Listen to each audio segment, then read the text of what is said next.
யமகாவோட XSR right பண்ண எப்படி இருக்குது அப்படின்னு என்னோட எக்ஸ்பீரியன்ஸை உங்கள் கூட வந்து ஷேர் பண்ணிக்க போகிறேன். அதை தெரிஞ்சுக்கிறதுக்கு முன்னாடி உங்களுக்கு வந்து யூஸ்ஃபுல்லாக இருக்கணும் அப்படின்னு தான் ஒரு கண்டென்ட்டும் ரொம்ப மெனக்கெட்டு நாங்கள் வந்து கொடுத்துட்ருக்கோம். ஸோ உங்கள் சைட்லேருந்து சப்ஸ்கிரைப் பண்ணி சப்போர்ட் பண்ணுங்கள். நீங்கள் கொடுக்குற உங்களுடைய சப்போர்ட் தான் இன்னும் நிறைய கண்டென்ட் உங்களுக்கு வந்து கொடுக்கணும் அப்படின்னு எங்களுக்கு வந்து ஒரு மோட்டிவேஷனை கொடுக்கும். என்னோட ரைடிங் எக்ஸ்பீரியன்ஸ் அப்படின்னு பார்த்தோன்னா சீட் கம்ஃபர்டபுள் வந்து செம்மையாக இருக்குங்க. டெய்லி கம்யூட் பண்ணுறதுக்கு ஒரு காலேஜ் போகிறீங்க இல்லை ஒரு வேலைக்கு போகிறீங்க அப்படின்னா தாராளமாக வந்து எக்ஸ்எஸ்ஆர் வந்து சூஸ் பண்ணலாம். ஏன்னா வைடான ஹேண்டில் பார் வந்து இருக்குது. சீட்டோட ஹைட் வந்து 810 mm இருந்தாலுமே கூட என்னோட ஹைட்டுக்கு வந்து ஈஸியாக காலை கிரவுண்ட் பண்ண முடியுது. ஃபுட் பெக்ஸுமே பார்த்தீங்கன்னா ரியர் செட்டில் வந்து இருக்குது. ஸோ அதனால் வந்து ஒரு சின்னதாக ஒரு அக்ரெசிவ் ஃபீல், ஒரு ஸ்போர்ட்டி ஃபீல் வந்து வருது.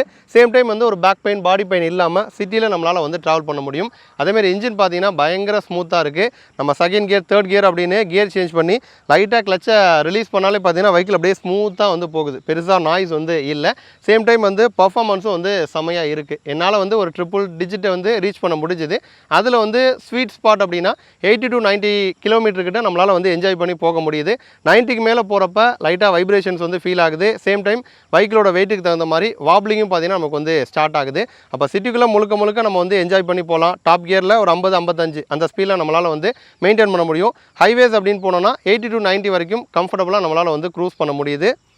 மைலேஜ் பொறுத்த வரைக்கும் எக்கானமி ஸ்பீடில் நீங்கள் போனீங்கன்னா 45+ எதிர்பார்க்கலாம். இல்லை கொஞ்சம் ரஷ்ஷாக போவீங்க அப்படின்னா ஒரு 35 to 40 அந்த ரேஞ்சில் வந்து எதிர்பார்க்கலாம். ப்ரைஸ் பொறுத்த வரைக்கும் 1,51,493 ரூபா இந்த ப்ரைஸில் வந்து லான்ச் ஆயிருக்கு. வீடியோ பார்த்துட்டு இருக்க நீங்கள் தஞ்சாவூர் சரௌண்டிங்கில் இருந்தீங்க அப்படின்னா பைக்கில் புக் பண்ணோம் அப்படின்னா கீழே கான்டாக்ட் நம்பர் கொடுக்குறேன். கான்டாக்ட் பண்ணுங்கள். ஃபர்தராக உங்களுக்கு வந்து சப்போர்ட் பண்ணுவாங்க.